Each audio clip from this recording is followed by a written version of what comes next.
Okay, we are asynchronous week, I don't know, 12, I think 12. So we were talking in class about alternating series, which is where I'm going to pick up here at 9585, aging us by a chapter.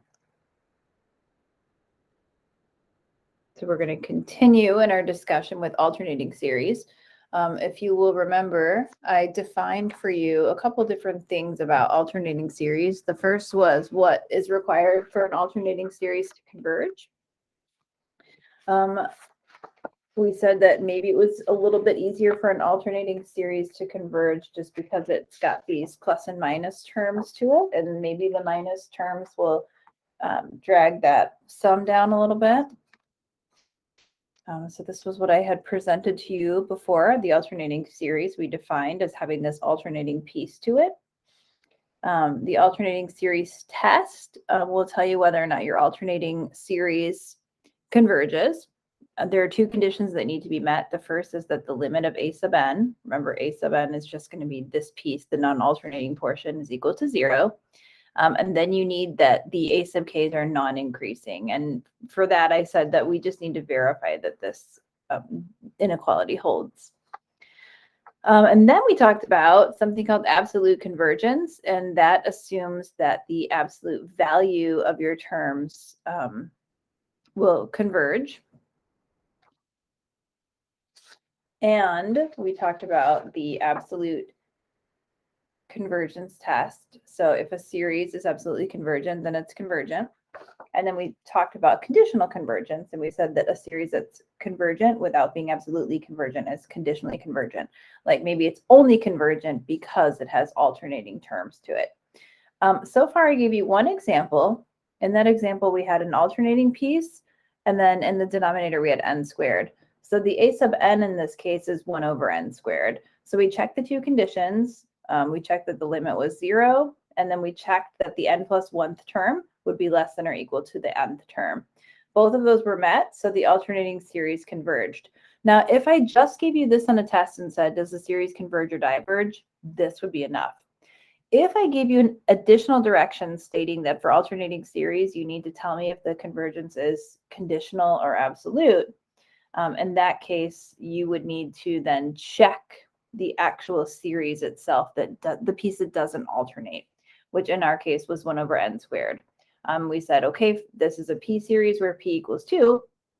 This is a convergent series. Therefore, our alternating series is absolutely convergent. That means it's going to converge whether it alternates or if we're just looking at the absolute value of the terms in the series. Oh, and then I had given you a little rundown of what I expect that our schedule is going to be. So if you didn't write that down, or if you had to leave early or whatnot during that class, you can see what the plan is.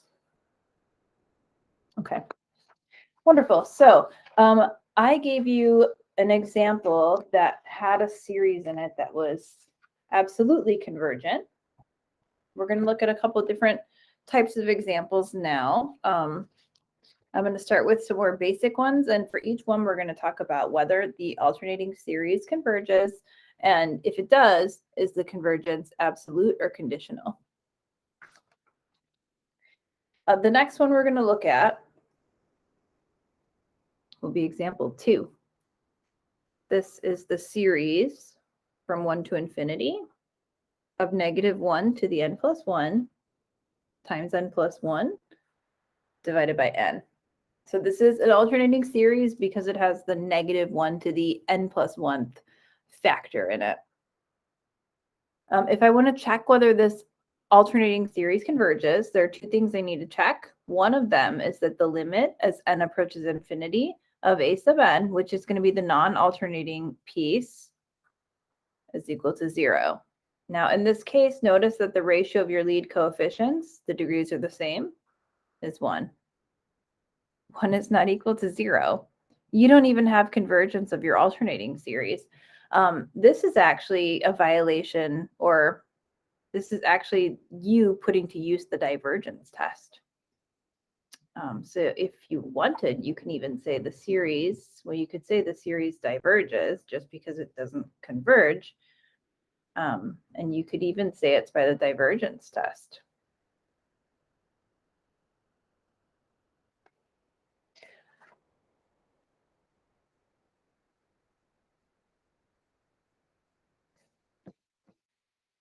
If you said alternating series test, that would be fine too, because technically you violated that condition.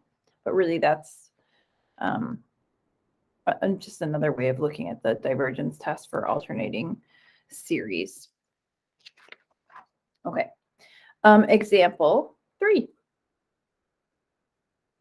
So this will be the series from 1 to infinity of -1 to the n plus 1 over the square root of n. So this is kind of similar to example 1, which we did in class. This is an alternating series. That's the most important thing we notice about it at first, is that it has the alternating terms to it. So let's go ahead and check the 2 conditions that need to be met. One is that the limit as n approaches infinity of a sub n equals 0. Check. And you just write that down. Show me that you checked it. Don't just be like, yeah, it converges. Show me that you checked the conditions. The other is that we need for the n plus 1th term to be less than or equal to the nth term for any general n that we wanted to use. And this, I think, is obvious. How about this? I was thinking about this earlier. I hate to say, like, well, if it's not obvious, use the first derivative test, because what's obvious to me and what's obvious to you might be 2 very different things. And sometimes maybe if we don't want to use the first derivative test, we'll be like, yeah, it looks obvious. Okay, so how about we set this precedent? If you have constants in your numerators, don't worry about using the first derivative test, because you should just be able to focus on what's happening in the denominators, and that's going to be what's affecting how fast these functions are growing. But if you have other functions in the numerators, then you're going to need to use the first derivative test. And I'll give you an example like that in a minute. But in this case, you're seeing that one denominator is the square root of n and the other is the square root of n plus 1. The square root of n plus 1 is going to be larger just because it's bigger than this one. If the denominator is larger, the ratio will be smaller. So this ratio must be smaller. This must be true. Check. And I feel like that's pretty self-evident. So the alternating series converges. And if I were to ask you, is the convergence conditional or is it absolute? What you would need to look for then is, does the series 1 over the square root of n converge? Well, this is a p-series where p is going to be equal to 1/2, because you really have just n to the 1/2 power. This means that the series diverges. Now, since your alternating series converges, but the absolute value of the terms will diverge, then it must be the case that you have conditional convergence on your alternating series. It's only going to converge if the terms alternate their signs. So hence the series, you could say the alternating series converges conditionally. That means it only converges if it's alternating. Otherwise, it's going to diverge. That'd be this one. So that's kind of a contrast to what we did in example 1. So for example 1, we had 1 over n squared instead of 1 over the square root of n. So there's that.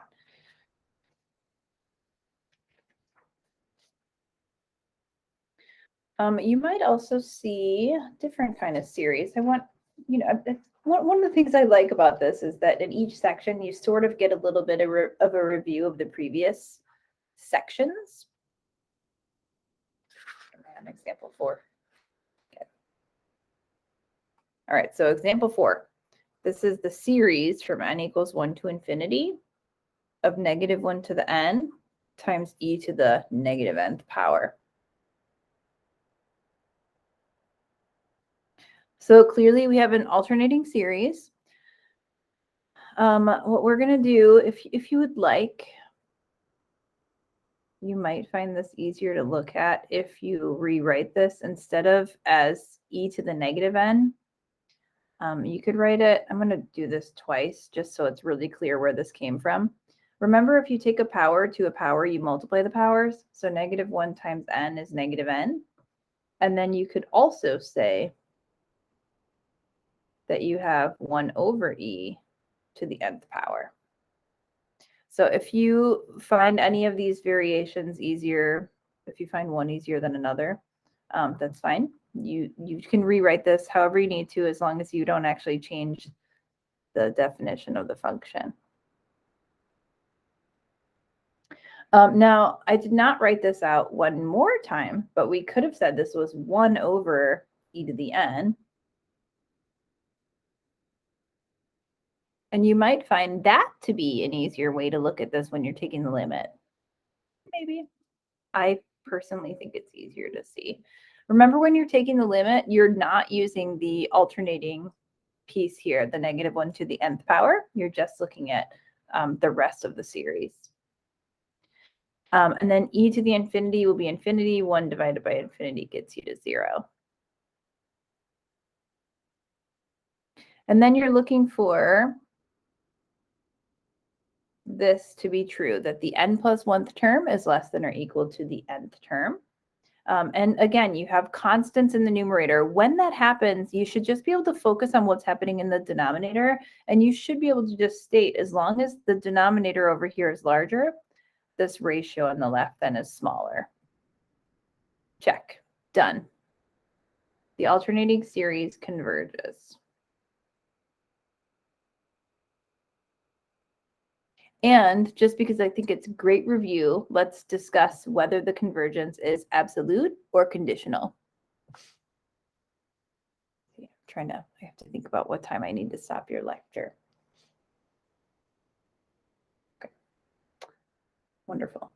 Let's look then at what happens to this series from n equals 1 to infinity.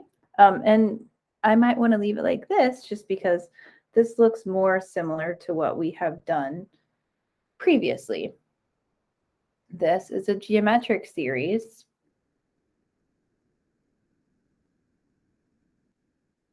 with r equals 1 over e. 1 over e, well, e is going to be more than 1, so 1 over that value is going to be less than 1. You've actually probably worked with that a lot. And because it's less than 1, we would say that this is a convergent geometric series. So because the absolute value series converges, we would say that the alternating series converges absolutely. So that means that this series is going to converge whether it alternates or not. So if it alternates, it converges. We've shown that with these 2 steps that we did initially. And then if it doesn't alternate and we just have 1 over e to the nth power, it's going to converge also, just because it's geometric where the ratio is less than 1. So that means that our alternating series converges absolutely. One thing I did want to show you, and I don't know if you would really see this a lot. I should have double checked your homework. You might see it, so I'm going to go over it just in case, so you get used to seeing this rewritten. Let's say you have a series that's given to you, and this is going to, whoops, you want to be able to see it, right? Okay.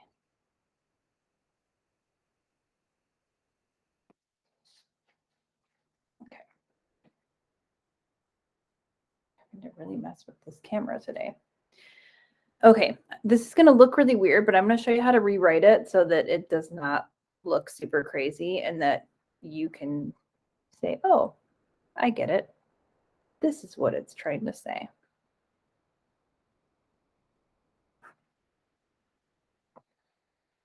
Okay, so this is the series from 1 to infinity of the sine of 2n minus 1 pi over 2 divided by the square root of n plus 2. So what this is, I know it looks crazy because anytime we get tricky with it, everyone seems to get upset about it. This is just an alternating factor here that we need to rewrite so that we can make this look like a traditional alternating series. So what we're going to do is we're going to look at the terms of the series starting with n equals 1. So we would say that if n equals 1, then we would have the sine of 2 minus 1, which is 1 pi over 2. Okay, so we'd be talking about pi over 2, or the sine of pi over 2. And the sine of pi over 2 is positive 1. But if n equals 2, then we're talking about 2 times 2, which is 4, minus 1 is 3, 3 pi over 2. The sine of 3 pi over 2 is negative 1. So that's sort of how you're going to work this out so that you can rewrite this as an alternating series. So you're going to rewrite it by first writing your negative 1 to the nth power. If you want, you can go back to the definition I gave you at the beginning of the section. That might help you. And then see if this matches. You can go ahead and write the denominator on there too. Might as well. If n equals 1, you'll have negative 1 to the first. But you're supposed to just have positive 1. Therefore, it must be the case that this should be a plus 1. So if n equals 1, 1 plus 1 is 2, negative 1 squared is positive 1. And then you will know that you did this correctly. So sometimes it's just, you might see some that are written differently. If you see something wild like this, just force it to show this as a traditional alternating series. Now, this is pretty similar to an example I already showed you, but we're going to have to use a different test because it's not exactly a p-series. It's similar, but either way, it alternates. So because it alternates, we should talk about whether or not the alternating series converges. So we're going to check the limit as n approaches infinity of 1 over the square root of n plus 2. We'll get 0. I know it seems like, okay, we can eyeball it and see that. Fine, just write it because you have to. You have to. I don't know what else to say about that. And then you'll have 1 over n plus 1 plus 2 is n plus 3. And that's true. This is a bigger denominator. The ratio is smaller. The numerators are constants, so you can just focus on what's happening with the denominators and make that conclusion pretty quickly.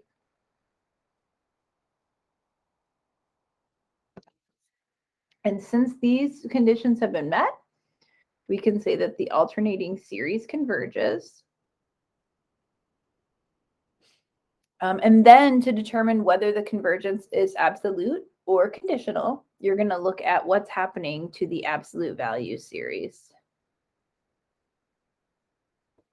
which is this one.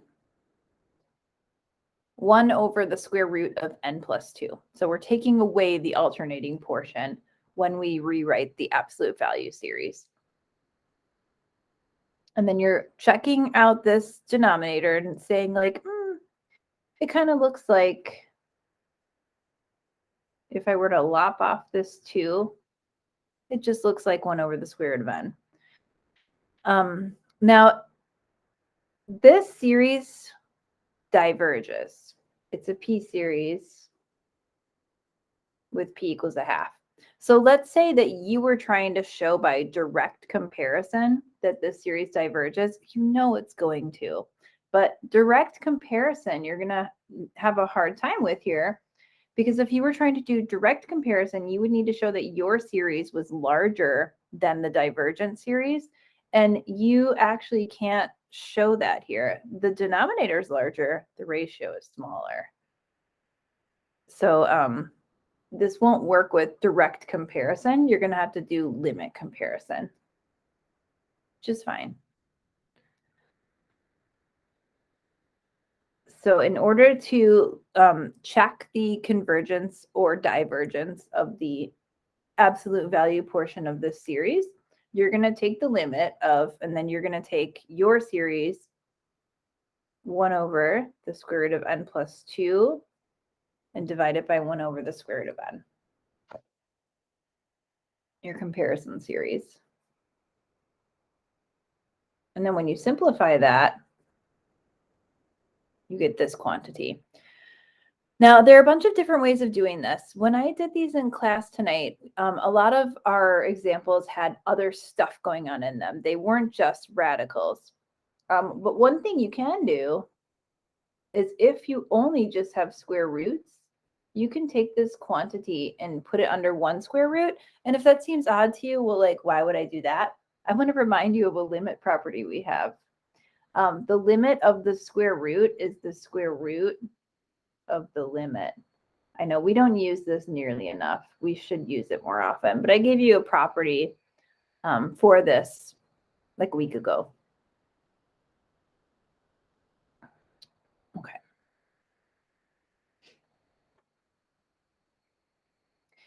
So we have this limit, which is going to be 1. So we'll have the square root of 1, which is 1. I really should have just done that here.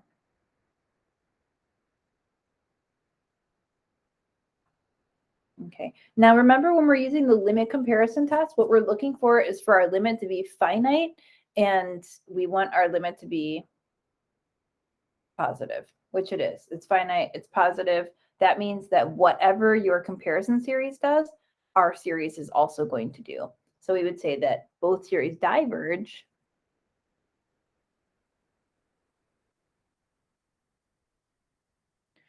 So the alternating series converges conditionally. So it's only going to converge if it's alternating.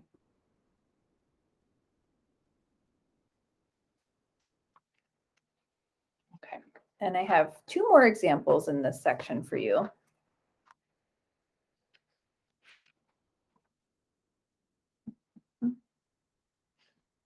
Trying to figure out which one I want to do first. I'm going to save the natural log for last.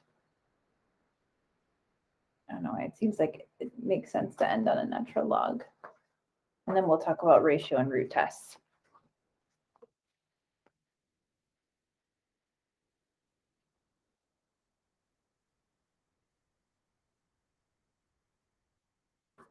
All right, example 6.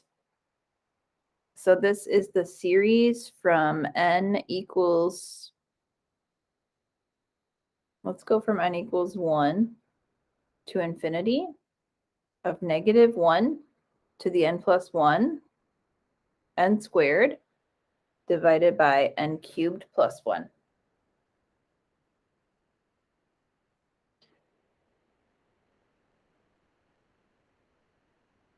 Okay, so it's alternating. We need to check 2 things. One of them is that the limit as n approaches infinity is 0.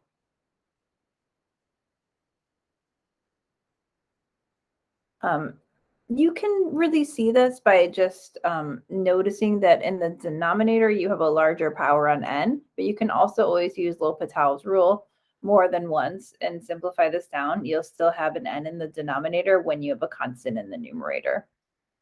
Check.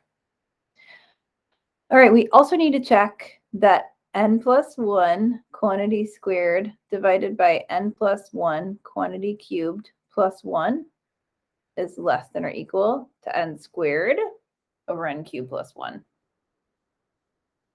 Now, this is an instance where I would say this is not obvious by looking at it. And if some of you are out there thinking like, well, it is pretty obvious, like, I beg to differ.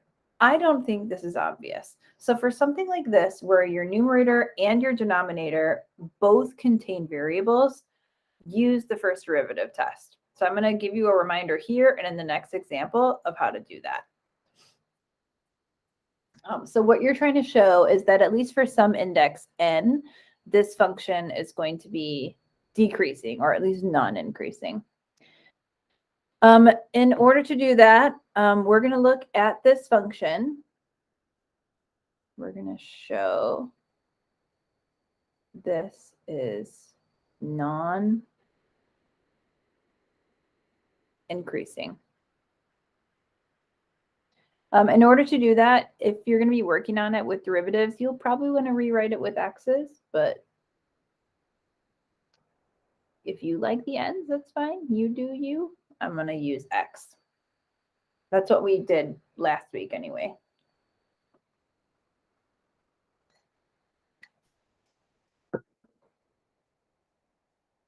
Okay.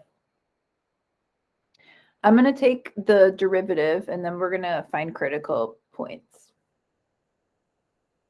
Now, to take the derivative, I'm going to need to use the quotient rule here. It's just one derivative. So I'm going to take f prime g minus f g prime divided by g squared. So f prime g minus f g prime all divided by g squared. And then we'll simplify.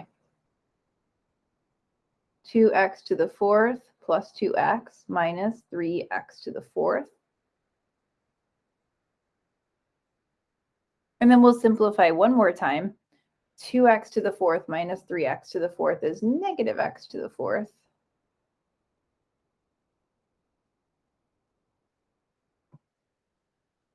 All right, remember we're looking for critical points because critical points on our function tell us where we're going to have a horizontal tangent line, and that's going to occur at places where we hit a peak or a valley. So once we hit that low point, we're going to have the horizontal tangent line. When our derivative is equal to 0, if it's a rational expression, what we're looking for is for the numerator to be equal to 0. We're going to get places where the first derivative does not exist. And if the denominator is equal to 0, however, note that your denominator is not ever going to be, well, actually it could for x equals -1, but that's not in the domain of your expression. You're just going from 1 to infinity. So the only problem we would have here is if x would be -1, but we don't need to even worry about that because it's not included in the possible values we have for x. But we're going to focus on this one. Be careful not to cancel out some of the x's. If you move this over to the other side, sometimes people cancel them out and then you lose something. So if I were you, I would factor it out. And if you want, you could even rewrite this by just moving everything over to the other side. Factor out an x, and that leaves you with x cubed minus 2 equals 0.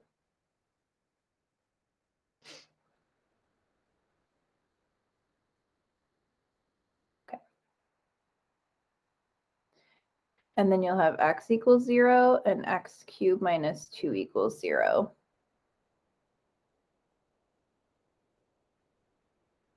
X equals 0, I mean, it's interesting to note, but we don't need to worry about it because it's not included from 1 to infinity. But x equals the cubed root of 2 is the value that we're concerned about. The cubed root of 2 is 2 to the 1/3, which is about 1.26. Okay, now our interval starts at 1 and goes all the way up to infinity. We're talking about 1.26. So what I'm looking at is what happens on the left of that, starting at 1, and then what happens to the right of that. So this is your critical number, and then you're going to send that all the way up to infinity. But this is where any sort of change would be occurring here or at 0. And in this case, we don't need to worry about 0. I already mentioned that. But this is where we're going to see some sort of peak or valley on the graph. And once we get past this point, we're not going to see the graph have any more peaks or valleys after that. It's going to continue its behavior in its entire run. So you're going to pick a test point. We said this was about 1.26. We technically started this at 1. You could start it, well, you just pick whatever test point you want. I'm just going to go with 1.1, something in between 1 and 1.26. And then you could pick 2 here if you want. So you're going to test that, and then you're going to take the derivative of and evaluate it at the test point. If you'd like, you can plug your derivative into your calculator and just evaluate it that way. In your table, it does not matter since you're only looking at 2 values. You don't have a whole lot to compute, but I'm going to just go ahead and enter my derivative into the y equals function just so that I can evaluate it faster. Why not? 2x minus x to the 4th divided by x cubed plus 1 quantity squared. So I'm just entering this function for the derivative. Oh, that's even worse. Okay. And then I'm just going to go to my table. Sorry, I'm moving this away when maybe I should show you my table. Oh, I accidentally hit graph. Interesting though.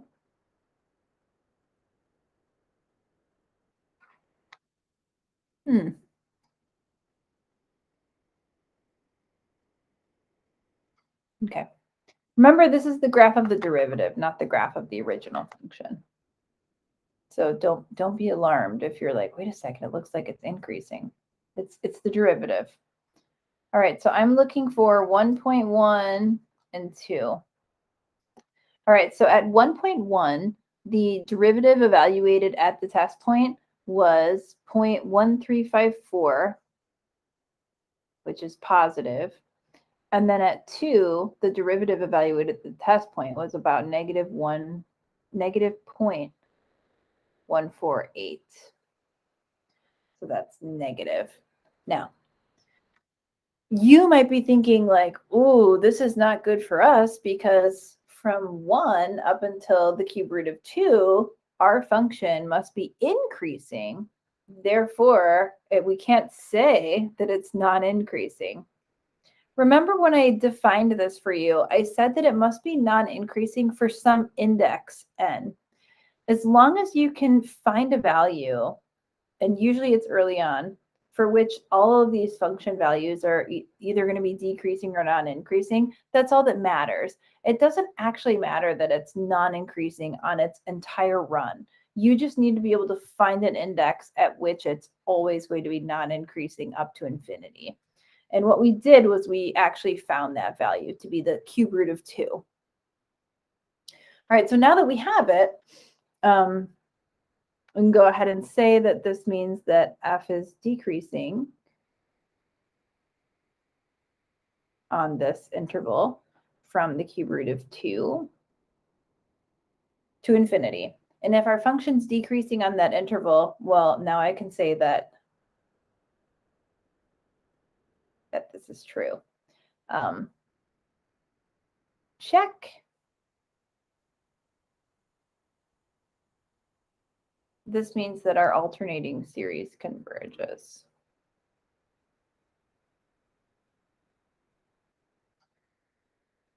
Okay.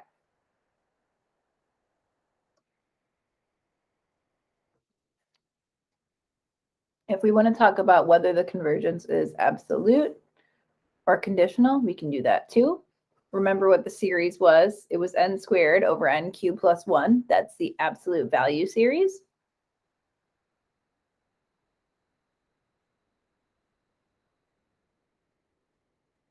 So it looks like that. Pull that series out. I'm hoping that by looking at this, you will pretty quickly come to some sort of conclusion about what you're going to do to evaluate the convergence or divergence of the series.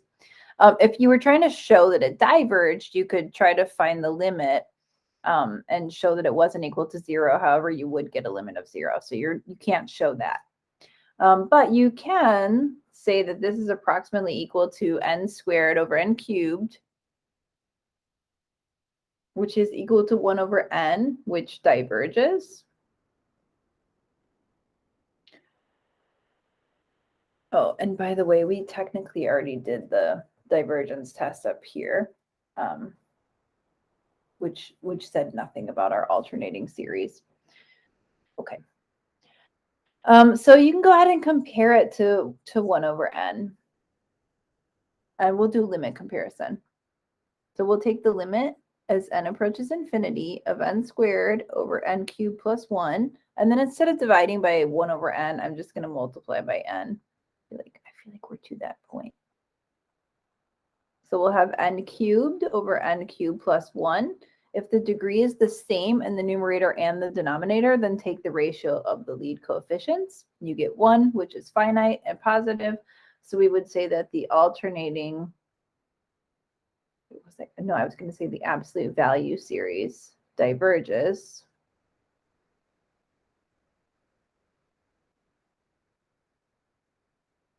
And if the absolute value series diverges, then we would say that the alternating series converges conditionally.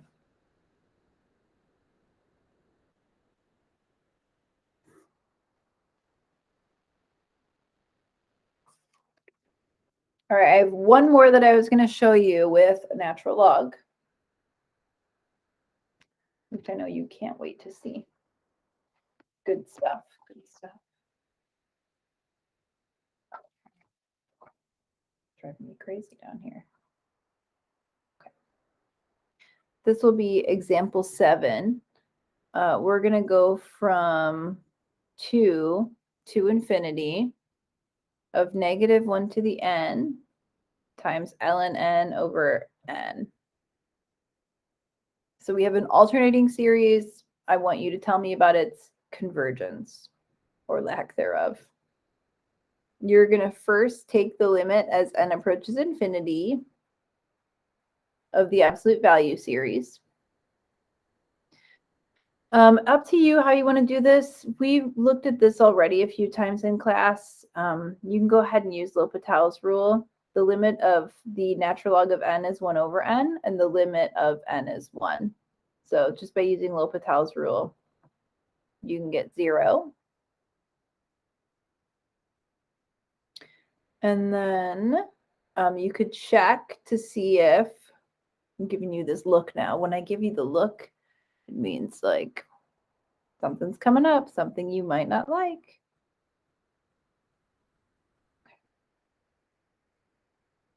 All right, we're going to check to verify that the n plus 1th term is less than or equal to the nth term. And you're going to eyeball this and be like, probably looks good. But I did make this new informal rule that if your numerators were expressions that included variables, you're going to have to actually show me this using the first derivative test. So I'm going to do that right now. I'm going to say use first derivative test to show this. All right, so we're going to have f of x equals ln x over x. And let's go ahead and take the first derivative. So we have f prime g minus f. G prime is 1 divided by g squared is 1 minus ln x over x squared.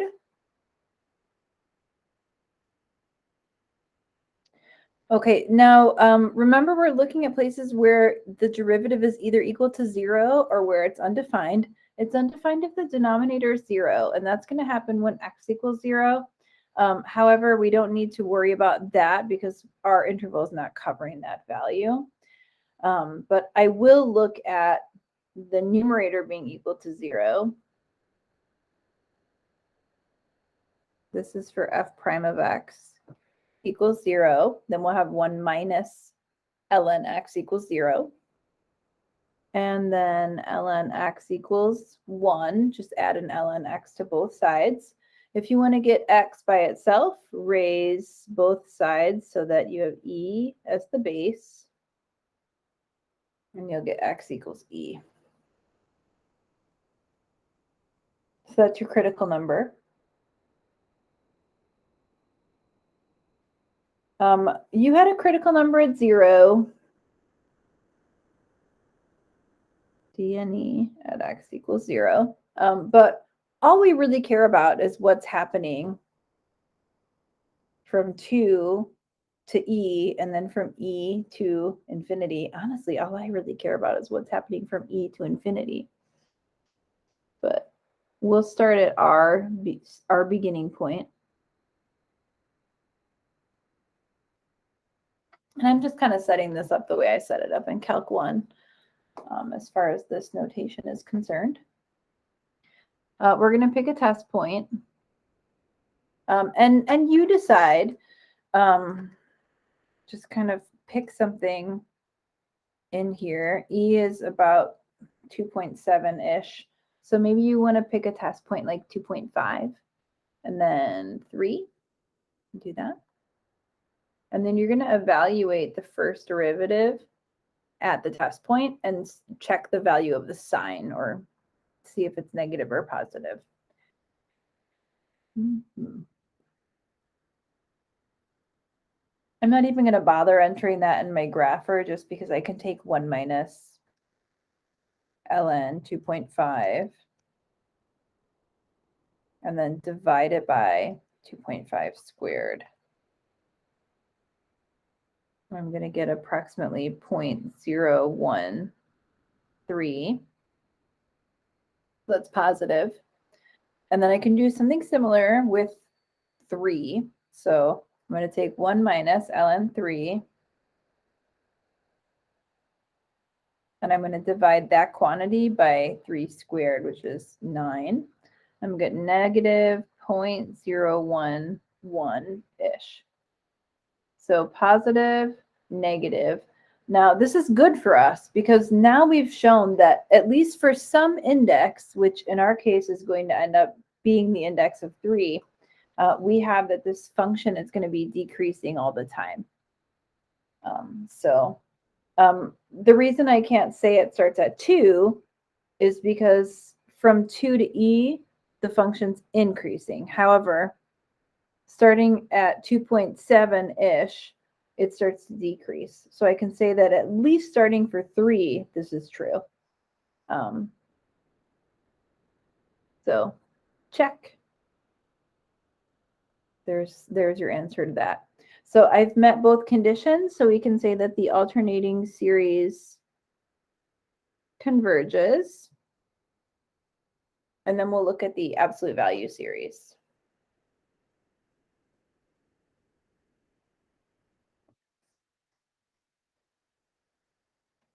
So we'll look at the series from n equals 2 to infinity of ln n over n.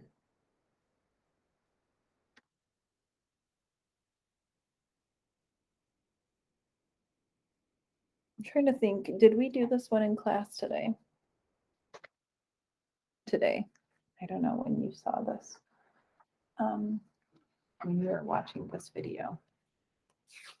Because if we did, I'm just going to point you to it because it looks very familiar to me. So we were doing limit comparison. And we had 2 that we worked on with natural logs. They were the last 2 that we did in the section. Oh, they were close. We had ln n over n to the 3/2 power. And that one converged.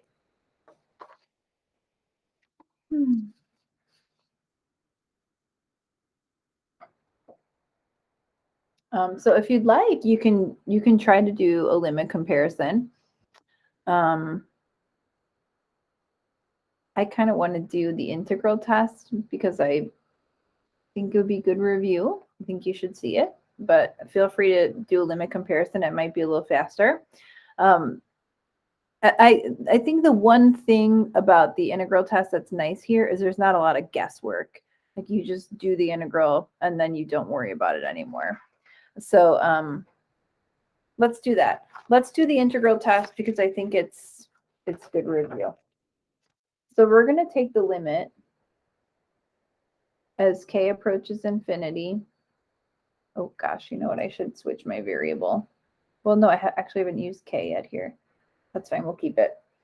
And we'll go with the integral from 2 to k of ln x over x dx. So we're going to look at this improper integral, and then if we get it to converge, then we'll say our series converges.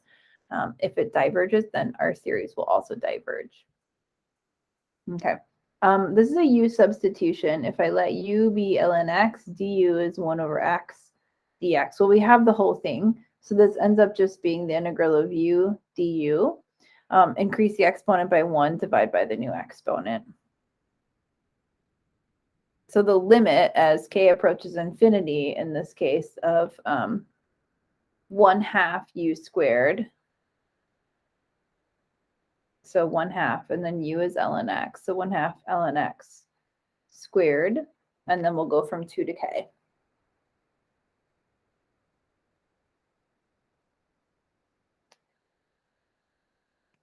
All right. So 1/2 ln k squared minus 1/2 ln 2 squared, and we'll take this limit. For the first term, we are taking the limit as k approaches infinity of ln k squared. Well, ln infinity is infinity. Square it and it's infinity. Take half of it and you still get infinity. It does not matter that you have a finite term that follows it. You still have this limit of infinity. Therefore, the improper integral diverges. So both series diverge. Not both series. Gosh, I've been writing that all day. The absolute value series diverges. And our alternating series converges conditionally.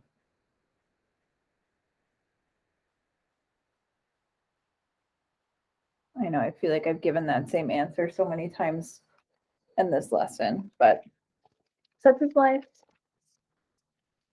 Okay, that's what I have to say about alternating series.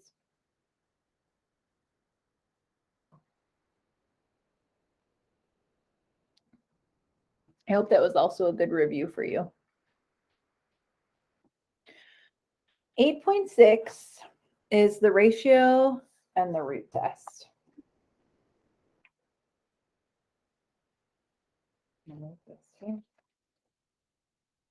to pull my book out to give you the book's definition.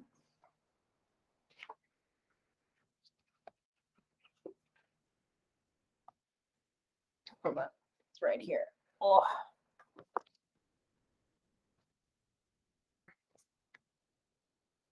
Hmm.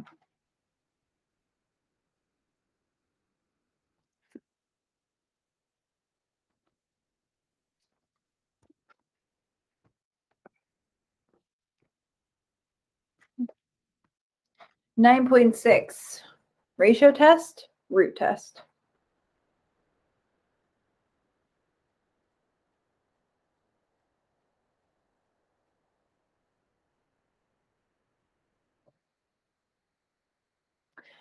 I was just thinking, I might have misspoke last week when I said that my favorite test was limit comparison, because I really love the ratio test. But there's a big difference between the two tests. Most of these situations are very specific. So there are specific types of functions that really fit the limit comparison test, and there are certain kinds of functions that really fit the ratio test and the root test. So that's what I'm going to be going over with you now. These are mostly used with factorials, exponentials, and series that diverge rapidly. Mostly used with factorials, exponentials, and series that diverge rapidly.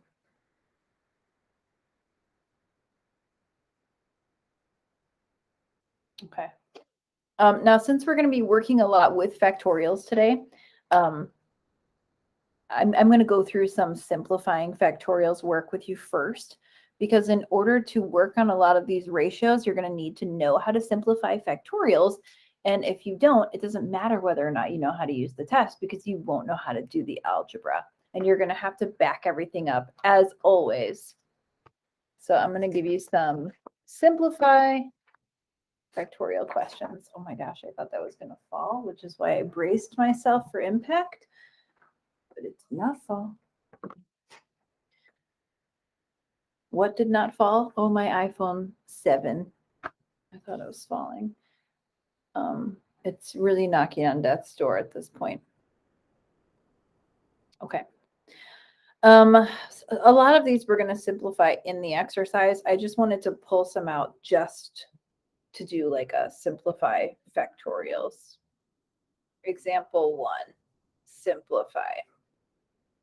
Now, you probably did this in algebra, but it's been a long time, and some of you might not have done this in algebra. I never remembered doing this in algebra, so it's possible that it doesn't always get covered. So I'm going to give you a couple of these just so you kind of get the hang of it. So one of them is going to be k factorial divided by k plus 2 quantity factorial. So this is an example of something that you might see when you're trying to evaluate the limit in the ratio test. So the way you're going to simplify this is you're first going to think about what it actually means to be a factorial. Like for instance, if you are at 3 factorial, that means you're looking at 1 times 2 times 3. If you're at 4 factorial, it means 1 times 2 times 3 times 4. If you're all the way up to k factorial, that means you're at 1 times 2 times 3 times 4, and you just keep multiplying until you get to k. Well, if you're at k plus 2 factorial, you had to go from 1 to 2 to 3 to 4, and then you went to k, and then you went to k plus 1, and then k plus 2. Now, as long as you can do this, you can simplify the factorials. For some reason, everyone's fine with the numerator. Nobody is worried about that. But this whole, like, let's add something and make it into a factorial thing bothers people. Think about it. I mean, you're multiplying k plus 1, k plus 2. Everything's just getting multiplied together. Now, when you're simplifying these, everything is going to cancel through k. What's left over is in the denominator, you still have a k plus 1 and a k plus 2. So we can simplify this factorial expression to 1 over k plus 1 times k plus 2. I'm going to do a couple more of these, maybe 2 more. Excuse me. Okay, so this one is going to be 2n minus 1 factorial divided by 2n plus 1 factorial.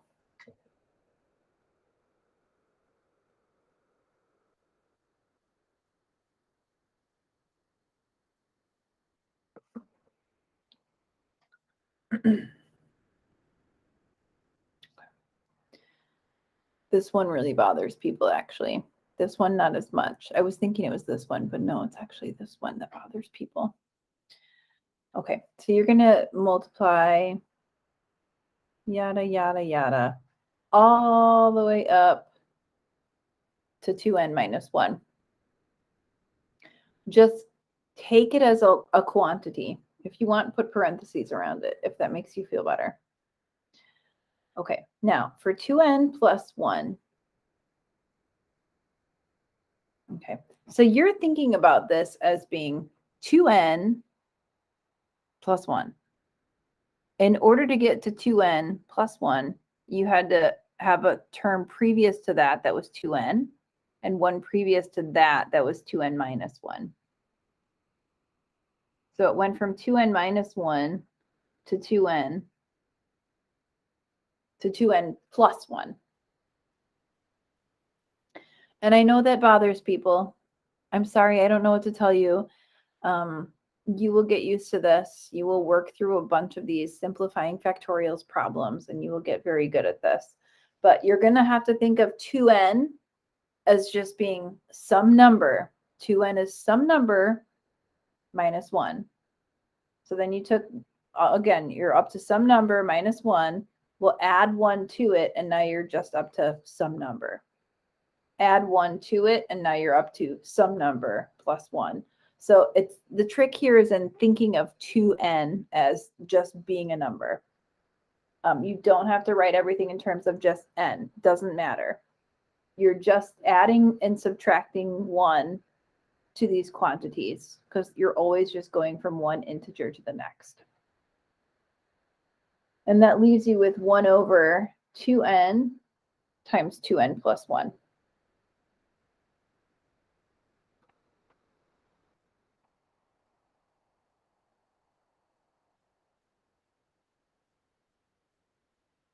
I mean, that was basically what I was going to show you for simplifying factorials, I guess. I don't have anything else here for that. I thought I had more, but you're going to see more as we work our way through these exercises. Yeah, I didn't have anything else. Oh, well. Okay. Without further ado, theorem ratio test.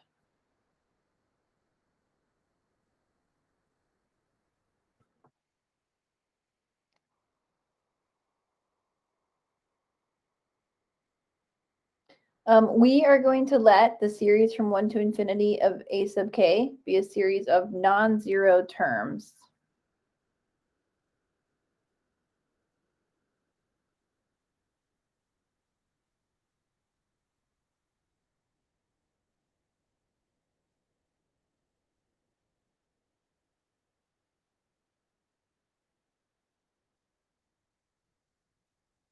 All right, so we have a few things here, a few pieces to this theorem. It's called the ratio test because we're going to be using ratio. So first we're going to say, let the limit as n approaches infinity. And now here's where the ratio part comes in. We're taking the ratio of a sub n plus 1 to a sub n. And if this equals L, which is a number,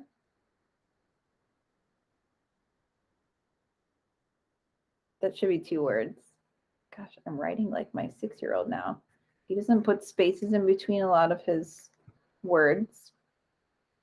They just kind of all run together, and his teacher has to make these like vertical bars to separate the words, and she's like, leave a space. Anyway.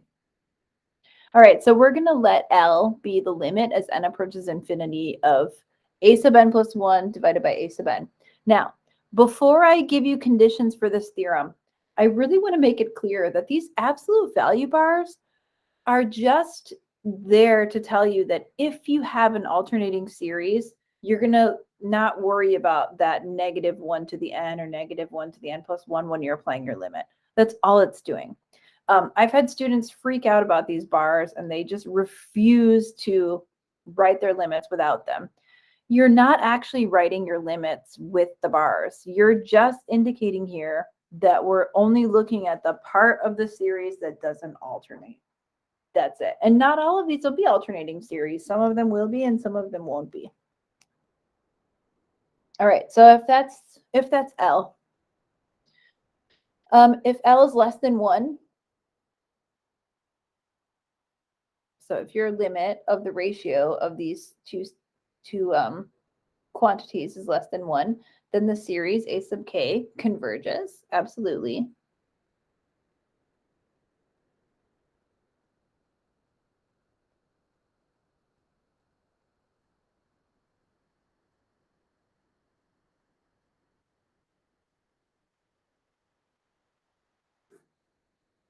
If your limit is equal to 1,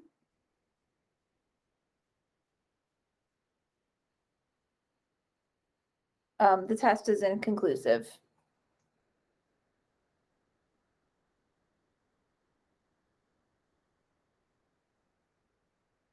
that means find another test. It doesn't mean find a new series to compare with because we're not comparing anything. We're just taking a sub n plus 1 and dividing by a sub n. If L is greater than 1, then your series of a sub k diverges. Now, note that there's no converges conditionally situation. Either it diverges, converges absolutely, or it's inconclusive. We don't know. The other thing that could happen is if instead of getting your limit to be a real number, you could have the limit as n approaches infinity of a sub n plus 1 divided by a sub n equals 0. I'm sorry, equals infinity, not 0. Then the series diverges.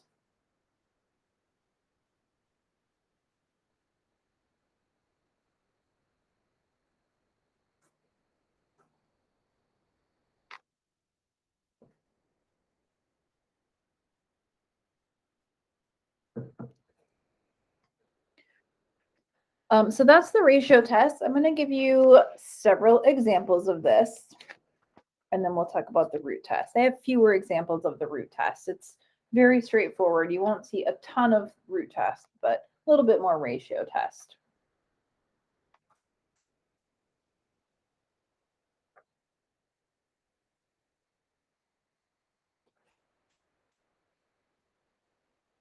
Let's see. I'm going to count my examples now. 1. Oh, that's a simplify. We already did that. All right, so we have 1, 2, 3, 4, 5, 6. I have 6 ratio test examples. Some of them will be shorter than others. And then I think I have 3 root tests. It's kind of like when you're doing a workout and you want to know how many minutes you have left or how many intervals you have left, like a Tabata workout, and you're just like, which number am I on? You just want to have a little bit of like, when's this going to be done? I'm just letting you know that you have 6 plus 3 examples left. All right, so this would be example 2. This is the series from 1 to infinity of 1 over n plus 1 factorial.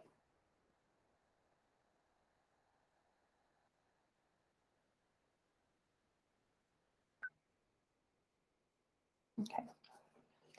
So we are going to take the limit as n approaches infinity of, and when we apply the ratio test, it's really important that we apply the ratio correctly so that we have a sub n plus 1 divided by a sub n. So in our case, just so that we all know what's going on here, a sub n is 1 over n plus 1 factorial. A sub n plus 1 will just be what we get when we substitute n plus 1 for n. So n plus 1 is 1 over n plus 2. And then don't forget your factorial. Okay, so this, I know this is the first example. I just want to make sure we understand a sub n is just whatever the series is that doesn't alternate.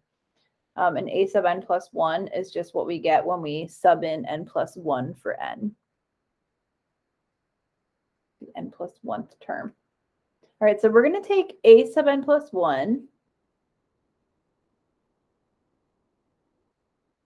and divide that by a sub n. Now you can see where the simplifying factorials business comes from. It's true. Okay, we're going to simplify this by just simplifying the complex fraction. Instead of dividing by 1 over n plus 1 factorial, I'm going to multiply by the reciprocal. So this will be 1 over, I'm sorry, this will be n plus 1 factorial over n plus 2 factorial. Now I'm going to do the factorial work off to the side because this is newer for us. And a lot of times if students have trouble with these, it's not with the limit or figuring out how to set up the limit. It's how to actually finish out the limit. So n plus 1 factorial divided by n plus 2 factorial. So for n plus 1, you're going 1 times 2 times 3, all the way up to n, and then n plus 1. You don't have to write the n. I'm just writing it because I want to make sure we understand. For n plus 2 factorial, you're going up to n, then n plus 1, and then n plus 2. Everything is going to cancel except the n plus 2 in the denominator.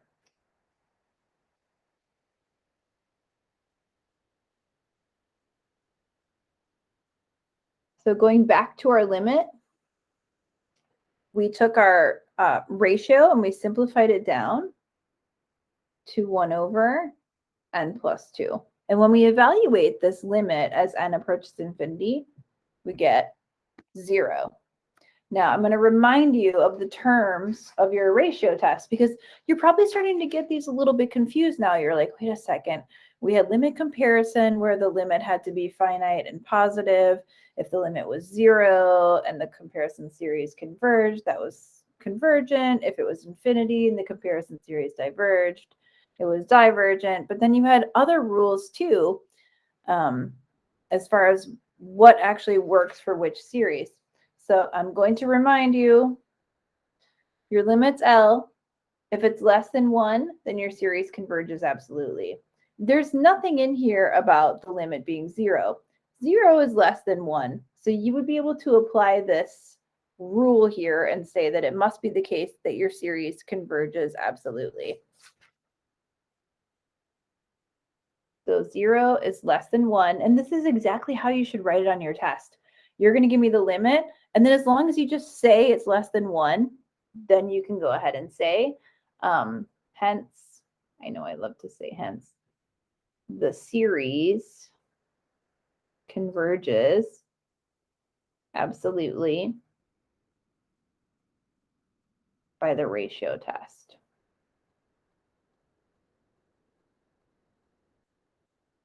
And that's it. That's how you apply the ratio test. Yes.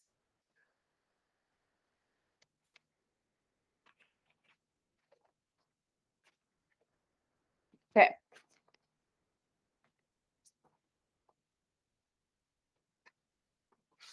The big thing you just don't want here is you don't want your limit to be 1, because if your limit equals 1, then your ratio test doesn't work and you got to find something else. Example 3.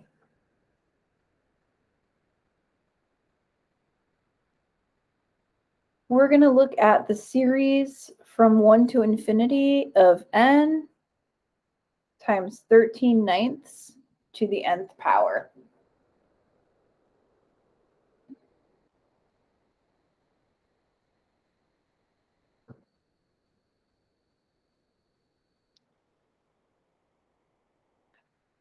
And we're going to use the ratio test.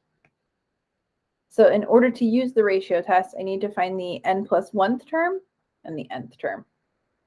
I'm going to go ahead and take the limit as n approaches infinity of n plus 1 times, and I'm going to write this out a couple of times. I know sometimes that drives you crazy, but I think it's important to see the steps.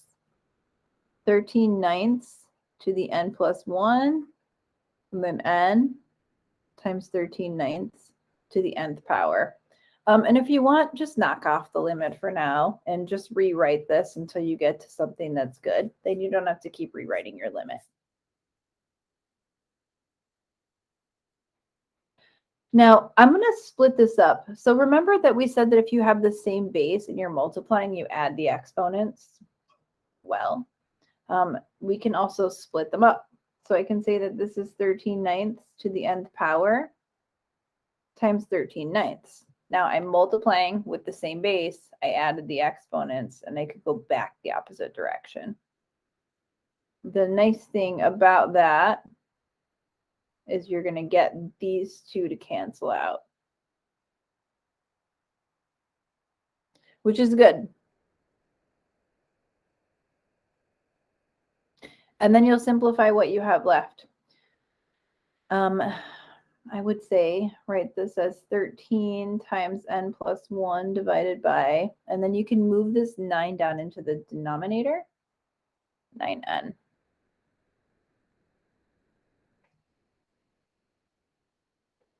And then you can put your limit back on.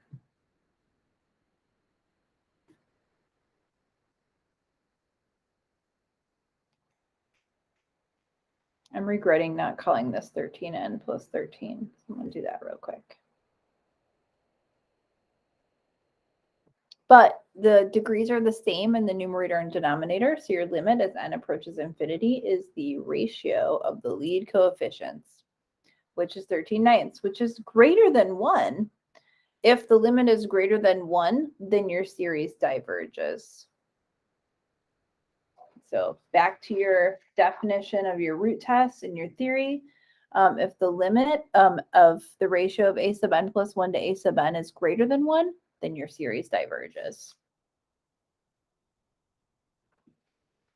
So the first one we looked at was a factorial. The second one was an exponential expression. So we had some number being taken to a variable power. So it's really important now that we've really worked our way through a bunch of different tests. It's important to recognize what each type of series looks like so that you'll have some sort of a clue of what test to use when you get to your test in my class. So, you know, you're seeing an exponential expression, you're seeing a factorial expression. Definitely, especially for factorials, what you should be thinking of is ratio test. Now, this is something where you would have seen it before and you would be probably thinking along the lines of a geometric series. And since it's 13/9, which is greater than 1, you would maybe think diverges, but you also have this n here and you have to show this. So it's not like you have a times r to the n, you have n times r to the n. Not the same thing. All right, so let's see. This will be example 4, the series from 1 to infinity of n squared over 5 to the nth power. Now I'm looking at that denominator, it's huge. So I'm guessing the series is going to converge, but we have to show that. But you know, like I said, it's good to have some sort of an idea of what to expect so that you can just do like a does my answer make sense kind of thing when you finally get to your answer. So the n plus 1th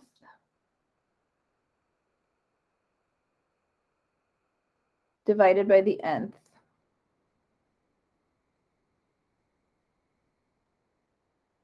And then when you simplify that, it's n plus 1 squared. And you'll probably want to simplify this out now, but I mean, that's up to you when you decide to do that. I'm going to just simplify mine out now.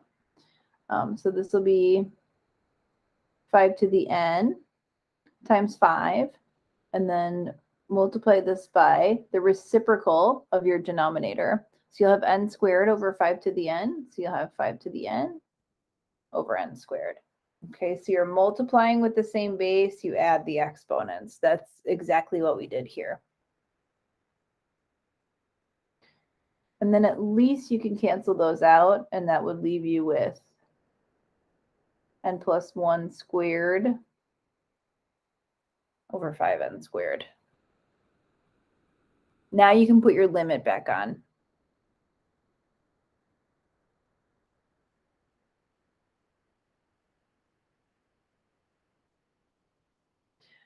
I was hesitating here with the way I wanted to show this. I almost multiplied it out, but I don't want you to feel like you have to do that because no matter what, only the first term is what's going to matter here. It matters that in the numerator, you have a quadratic expression and you also have one in the denominator.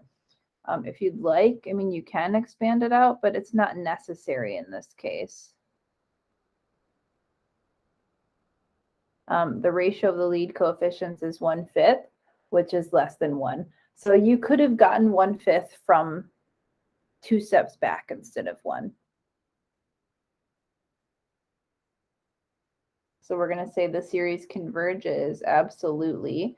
And remember, on your exam, all of these are going to be mixed together. I'm not going to specifically say use the ratio test, use the root test, use the comparison, the limit comparison. None of that. I'm just going to ask you, does it converge or diverge, and tell me what it was, which test you used. So you would say converges absolutely by the ratio test. And then you're going to make sure that I can see the conditions of the test have been met. So just by, writing down it's less than 1. That's it. That's what I need to meet that theorem. That's how you're showing that your test is working.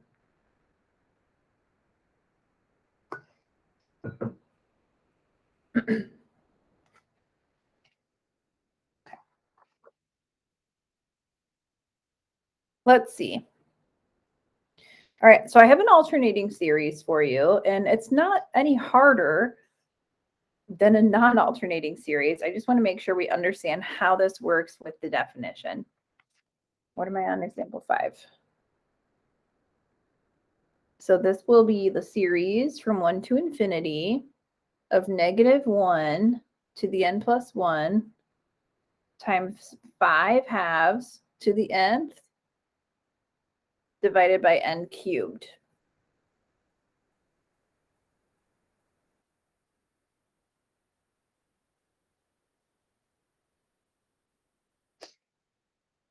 Okay, so when we're looking at taking this limit of a sub n plus 1 over a sub n, that's where we're applying those absolute value bars. All that means is don't write the alternating factor. That's it. So since we're going to need the ratio of a sub n plus 1 to a sub n, let's go ahead and do that first.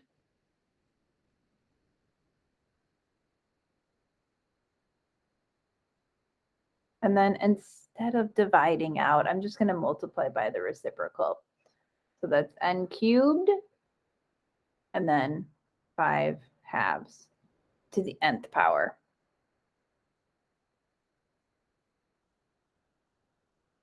And then we'll simplify this a little bit. There's not a whole ton we can do, but we can at least say that this is 5 halves to the n times 5 halves. Just, we're multiplying, we have the same base. We add the exponents, we can pull them apart as well. And then I'm just going to switch the order up a little bit here so that you can see that those factors will cancel.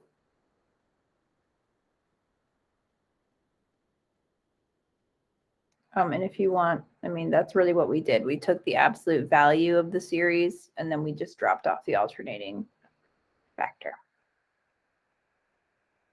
So let's take the limit as n approaches infinity. I'm going to pop this 2 down into the denominator. So it's 5n cubed divided by 2 times n plus 1 cubed. Now, again, you don't have to multiply out n plus 1 times n plus 1 times n plus 1. If you do that, n cubed is going to be the first term. So you can do it if you want, but you don't have to. The ratio of the lead coefficients is 5 halves, which is greater than 1, which means that your series diverges. Which is interesting. Did you expect that it would diverge? I don't know. If I had to guess at the beginning of this problem, yeah, I guess now thinking about it, but 5 halves to the nth, you're thinking geometric. Yeah, 5 halves is greater than 1, so maybe diverge. But because it's being divided by n cubed, maybe it's pulling those terms down. It looks like it doesn't pull them down enough. 5 halves to the n is still going to be making this function grow faster than n cubed can bring it back down in the denominator. Okay. I have 2 more ratio test examples.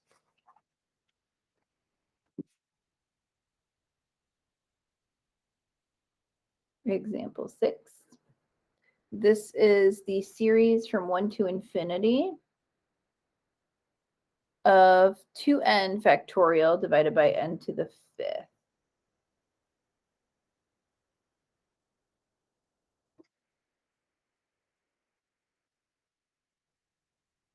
I just thought this one was good because of the factorial work.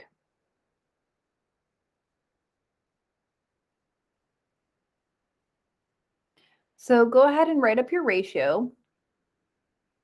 A sub n plus 1, be careful here the way you write this. Remember, you're only substituting n plus 1 wherever you see n. So this will be twice n plus 1 factorial divided by n plus 1 to the 5th times n to the 5th over 2n factorial.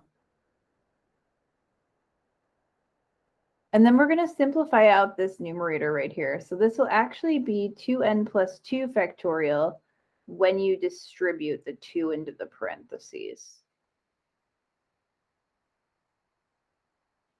Everything else stays the same for right now.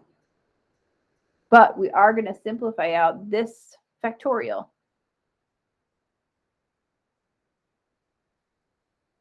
All right, I'm just going to do it inside this other situation that's occurring.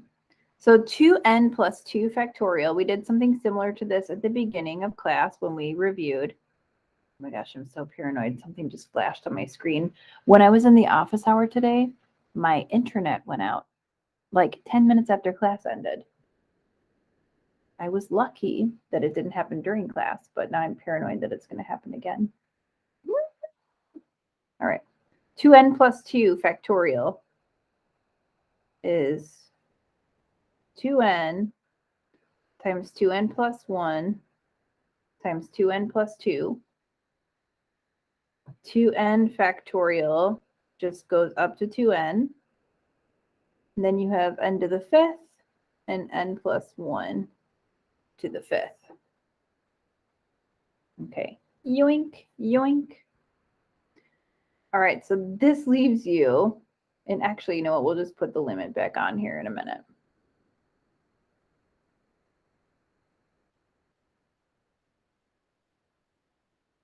With the limit as n approaches infinity of 2n plus 1 times 2n plus 2 times n to the 5th divided by n plus 1 to the 5th. And again, this is a situation where I don't want you to feel like you need to multiply this whole thing out.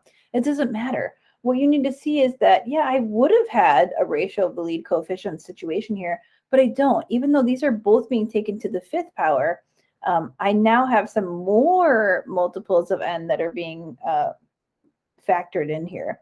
So this is going to end up being some sort of n to the 7th power before I get done with it.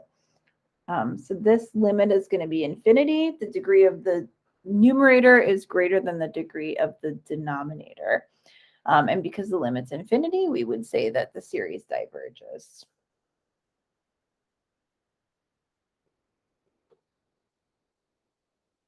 All right, I have one more ratio test exercise for you. I should say example.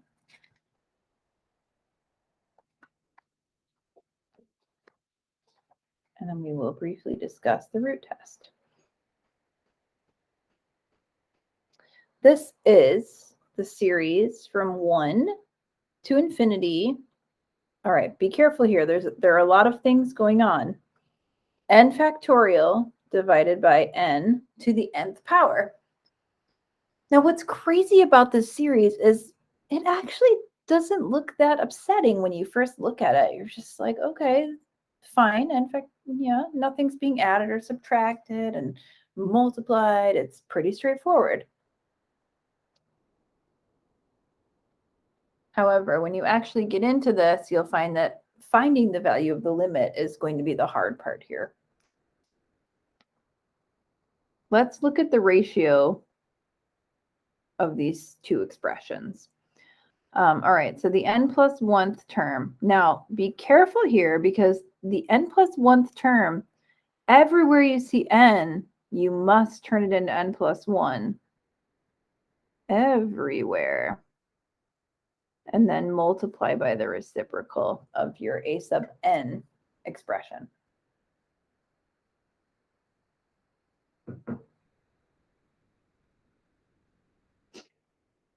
All right, so I'm going to do a couple of things here. For the n plus 1 factorial, you don't have to do 1 times 2 times 3. I just feel like that makes it easier for people to see. N times n plus 1. And then we have n to the n divided by n plus 1 to the n times n plus 1 times 1 times 2 times 3 times n to get to n factorial. All right, now we're going to start canceling. All right, there's n factorial. Here are some n plus 1s that are in common. And what that leaves you with is the limit as n approaches infinity of n to the n over n plus 1 to the n, which is fine.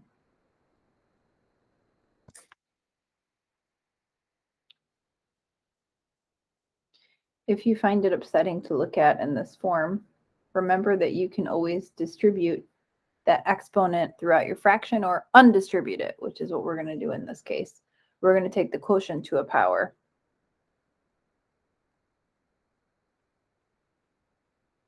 And maybe you feel like, this doesn't look that much better. It doesn't, but at least we've seen stuff like this before. And if it doesn't look familiar to you, think L'Hopital's rule, because we have seen it pretty recently. So the problem here is you have an indeterminate form, infinity over infinity to the infinity power. Yowza. Even if you wanted to say that this limit was 1, because the ratio of the lead coefficients would give you 1, you still have 1 to the infinity, which is indeterminate. In order to get rid of this, we're going to have to use L'Hopital's rule, which we can't do right now because we have a variable in the exponent. We had a specific technique that we used to get it out of the exponent. It was by letting y be the limit. In this case, as n approaches infinity of n over n plus 1 to the nth power. And now we're just in a L'Hopital's rule problem. Now we have the natural log of y is going to be equal to the limit as n approaches infinity. And when I apply the natural log, it allows me to take this exponent out front. So I can move the exponent out front and say that this is the natural log of n over n plus 1.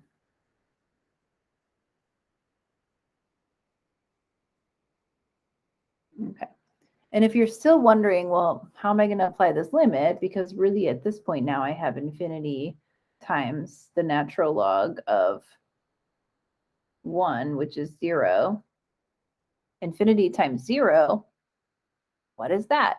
Well, we're going to need to use L'Hopital's rule. And if you're wondering how we're going to do that, remember that in order to use L'Hopital's rule, I need to have everything written in the quotients. So that means I can leave the ln of n over n plus 1. And instead of multiplying by n, I'll divide by 1 over n. Now, if I were you, though, I would split up this logarithm. Remember the ln of a over b is ln a minus ln b. This is going to make your life much easier when you go to take the derivative. You don't want to have to worry about using the quotient rule if you don't have to. So split it up so you don't have to use a quotient.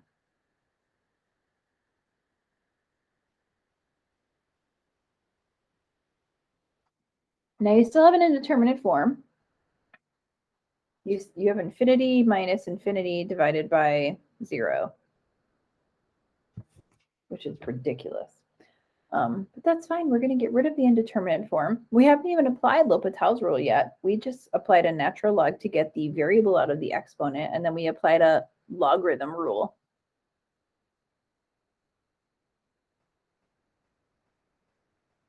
All right, so we're using the L'Hopital's rule. We're taking the derivative in the numerator and the denominator separately. We've looked at this derivative a lot. The derivative of 1 over n is negative 1 over n squared. If you want, do that off to the side. I'm not doing that one again today. And simplify this however you see fit. I want to say at the beginning of, if you had my Calc 1 class, we talked about simplifying complex fractions. If you want to do that. Otherwise, you can sort of simplify this in pieces.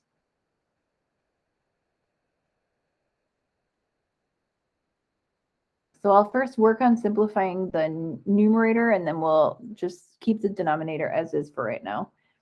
So in the numerator, I'll have n plus 1 minus n divided by n times n plus 1. And in the denominator, I still have negative 1 over n squared.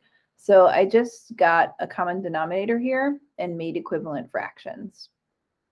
So n plus 1 over n times n plus 1 minus n over n times n plus 1.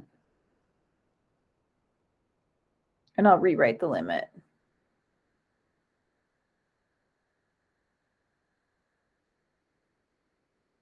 So this is going to be the limit as n approaches infinity. Simplifying the numerator, this gives me 1 over n times n plus 1, and then we're going to multiply by the reciprocal of the denominator, which is the reciprocal of negative 1 over n squared. It's just negative n squared.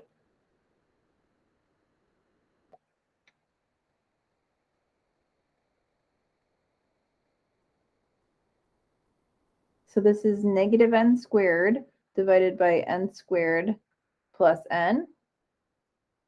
And that limit is negative 1.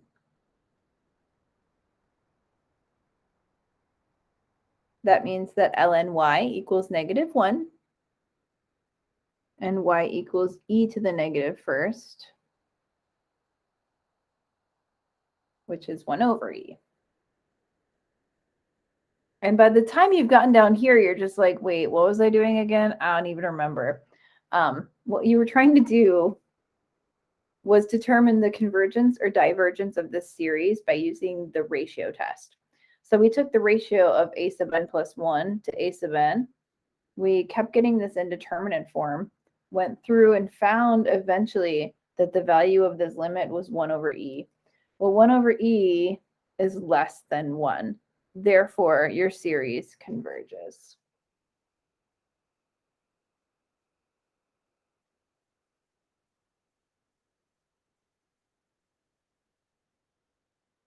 So on some of these, you might have to use L'Hopital's rule, not certainly on the majority of them, but on some of them. It'll pop up every now and then.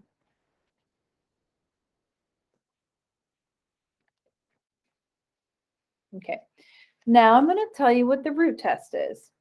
This is a little bit of a shorter section on the root test. There aren't as many examples for the root test. Usually it's easier to apply. A little bit less algebra involved in it. Okay, so theorem, the root test. All right, so we're going to let the sum from k equals 1 to infinity of a sub k be a series of non-zero terms.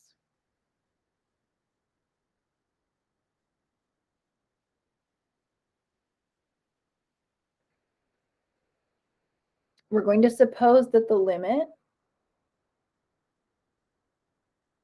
as n approaches infinity of the nth root of the absolute value of a sub n is equal to L, which is a number.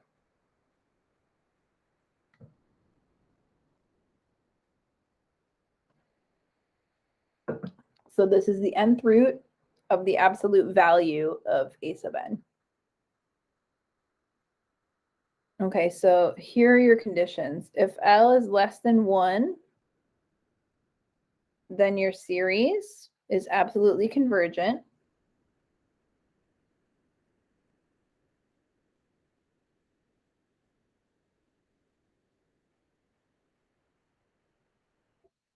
If L is greater than 1, then your series diverges.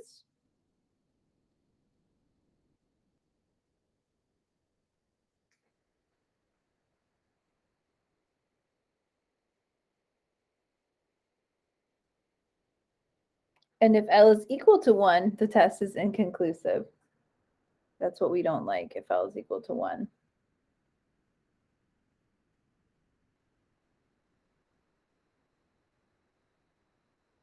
The test is inconclusive means we don't know, find another test.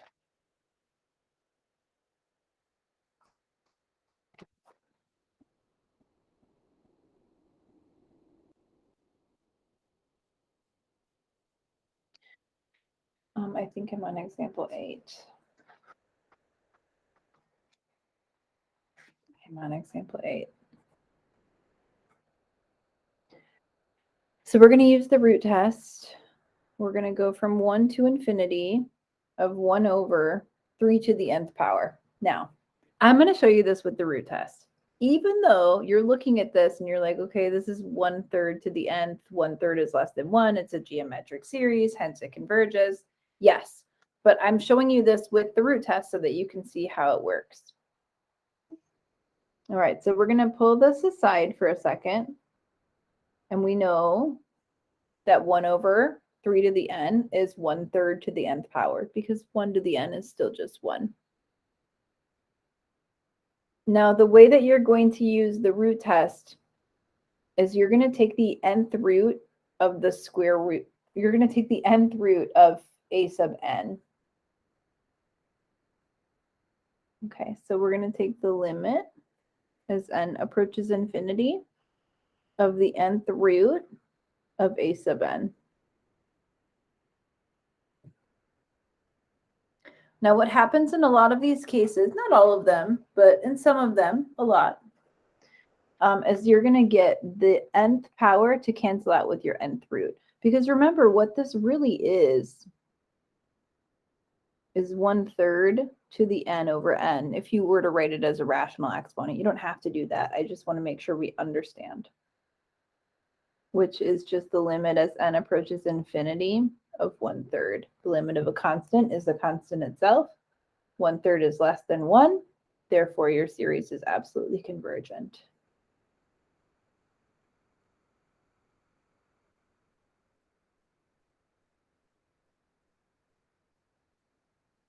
Don't want to forget my hence.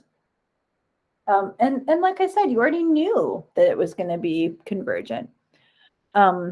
However, now you know that you have more than one way of going about something like that. Let's do another one. Example 9. This is the series from 1 to infinity of 3n plus 1 divided by 5n minus 2 to the nth power.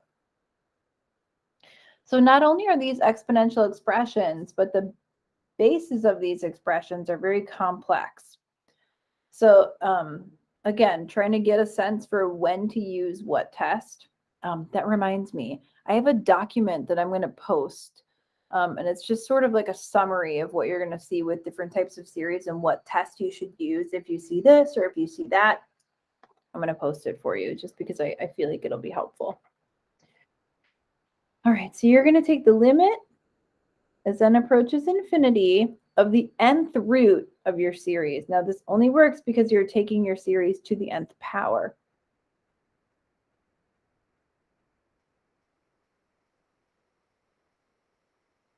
And what you end up getting here is that this is actually the limit as n approaches infinity of 3n plus 1 divided by 5n minus 2. The n's cancel each other out.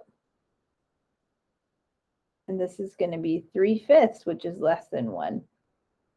So you would say that your series converges.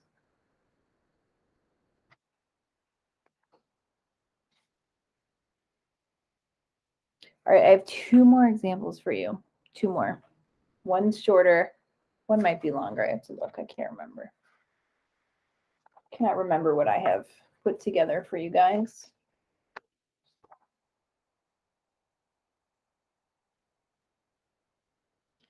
Example 10.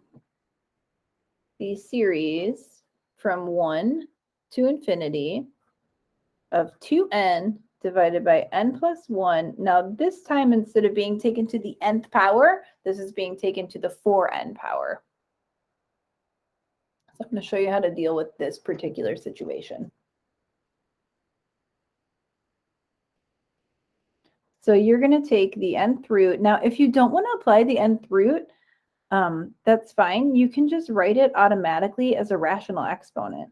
So instead of taking the nth root of this quantity to the 4n power, you can just write it as a rational exponent.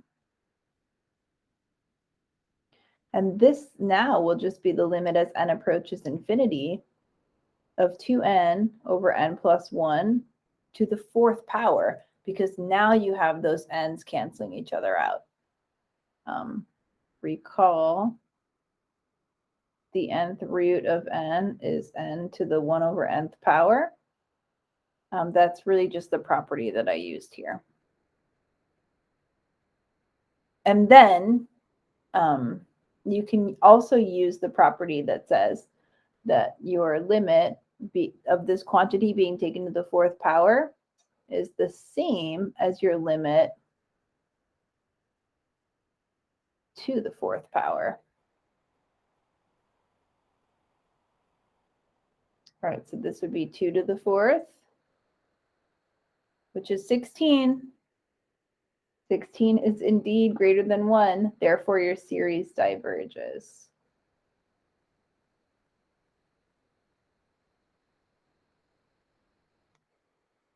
Okay, so you're seeing not only just a series that looks familiar to you, but then you're seeing that n, or that variable in your exponent, that's tipping you off to the fact that you're going to need the root test.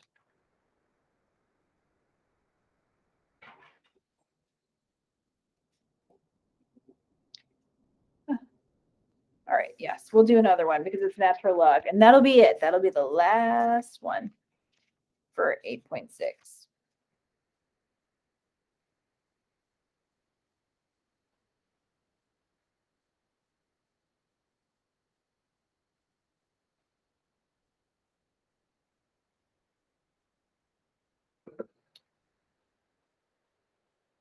This is going to be the series from 2 to infinity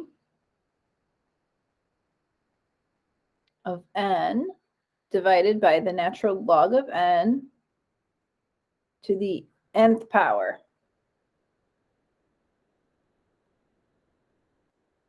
Now, we are going to use the root test. You might find that this will work for you with the ratio test. The only reason I would suggest root tests for something like this instead of ratio test is because you're not just taking n to the n, you're taking natural log n to the n. I don't know. It's up to you. But personally, I think root tests, and I'm going through root tests, so let's do that here. So remember, to use the root test, you must take your expression to the 1 over nth power. Now, if you do that, you're going to get n to the 1 over n divided by the natural log of n to the n over n, which is n to the 1 over nth power divided by just the natural log of n. Now, the reason this one came out a little bit differently is because the quantity in the denominator was being taken to the nth power, but the quantity in the numerator was not. It was just n, not n to the nth. So that makes a difference here. So when you use the root test and you apply the nth root, if you don't actually have n as your exponent, you're not going to get it to cancel out, which is fine. We can still apply this limit here. We're going to take the limit as n approaches infinity of n to the 1 over n divided by ln n.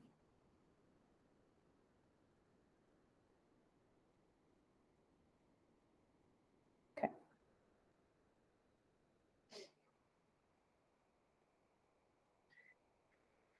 All right, go ahead and look at this situation here.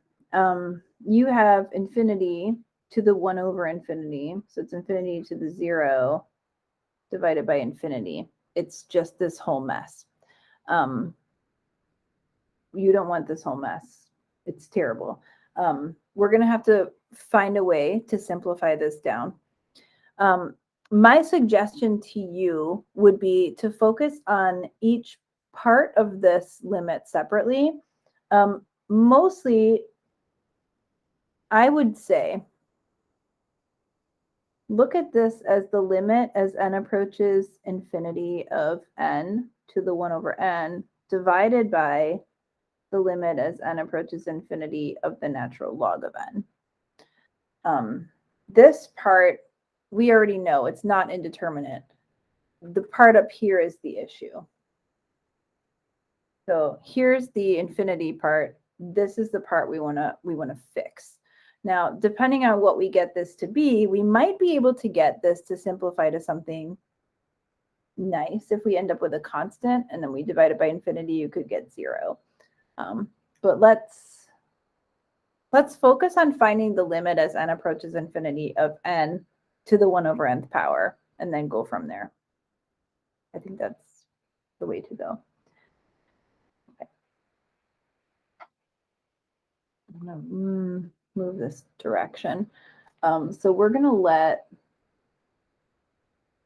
because I want to get this 1 over n out of the exponent, we're going to let y be the limit as n approaches infinity of n to the 1 over nth power, and then we'll apply the natural log.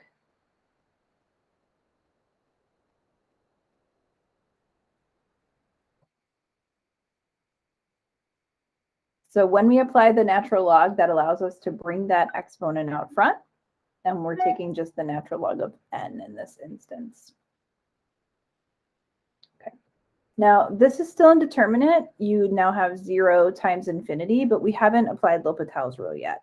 So once we apply L'Hopital's rule, we should be able to get rid of that indeterminate form. In order to use L'Hopital's rule, I need to write this as a quotient.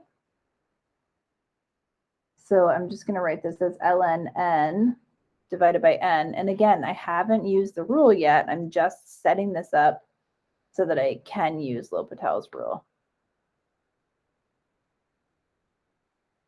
So I have ln y is equal to, and then for this quantity now, I'm going to take the derivative in the numerator and denominator. The derivative of ln n is 1 over n, and the derivative of n is 1. And then this limit is 0, 1 divided by infinity.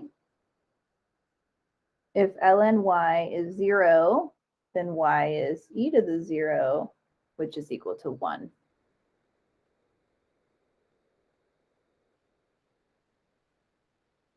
Okay. So we went over here.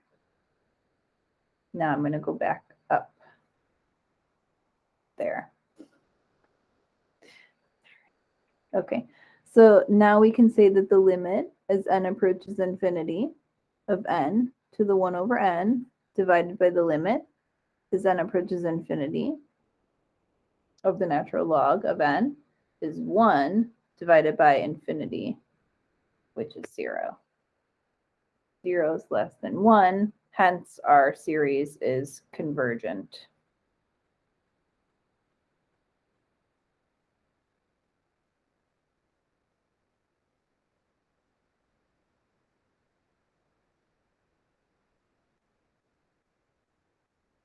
So feel free to use these properties. I feel like the properties make life a lot easier.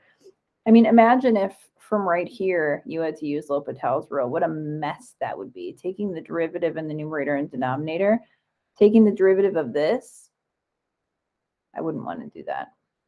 And if I don't want to do it, it's probably going to be unpleasant. So, just split it up. Split it up like I split it up. So you're finding this limit in the numerator separately and then applying the limit in the denominator. Okay, that's about as crazy as the root test is going to get for you. You saw a bunch of examples on the ratio test. We started out talking about alternating series. So remember, for alternating series, if I just ask you, does the series converge or diverge, all you're looking for are that those two conditions are met. If I ask you to tell me the type of convergence, you need to look at the absolute value series. For 8.6, we talked about the ratio test, taking the ratio of a sub n plus 1 to a sub n, and then the root test by taking the nth root of a sub n, and then always just kind of comparing that to 1. If it's equal to 1, we've got some problems. If it's less than 1, converges. If it's greater than 1 or infinity, diverges. I'm going to put up some homework for this also. I'll put up an assignment for 8.5 and then probably a separate one for 8.6. I kind of like to keep them split. All right, so my plan is, let's see, this is your asynchronous for week what? I had my syllabus out here. Sorry, let me pull my syllabus back up. I don't know what happened to it. There we go.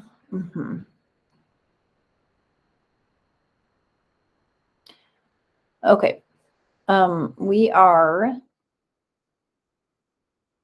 officially week 12. Officially, this is your asynchronous work for the beginning of this week. So on Wednesday, when I see you guys in class on November 10th, I think I wrote this down at the beginning, but November 10th, we're going to do power series, which is 8.